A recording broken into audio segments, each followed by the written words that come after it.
السلام علیکم۔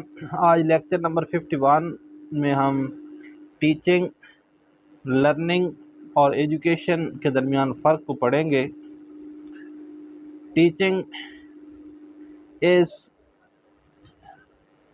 impart knowledge to or instruct someone as to do something، جبکہ جو لرننگ ہے یہ ہے modification of behavior through experience is called learning۔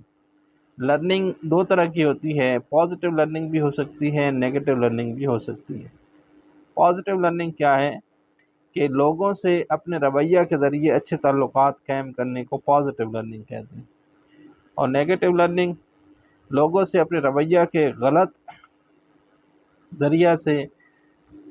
طریقے سے اچھے تعلقات قائم نہ کرنا نیگیٹو تھنکنگ کہلاتا ہے۔ اس کے بعد ہے ایجوکیشن۔ یہ ایک پروسیس ہے، the process of receiving and giving systematic instructions especially at school, college, university is called education. Education میں دونوں چیزیں آتی ہیں، ٹیچنگ بھی اور لرننگ بھی۔ تو ایجوکیشن کی ایک ڈیفینیشن یہ بھی بن سکتی ہے کہ teaching and learning in systematic way is called education. امید ہے آج کی ویڈیو کی آپ کو سمجھ آ گئی ہوگی۔ مزید ایجوکیشنل سائیکالوجی کی ویڈیو کو دیکھنے کے لیے ہمارے چینل کو سبسکرائب کیجیے اور اپنے دوستوں کے ساتھ ویڈیو کو شیئر کیجیے۔ اگلی ویڈیو میں نئے ٹاپک کے ساتھ پھر حاضر ہوں گے۔ اللہ حافظ۔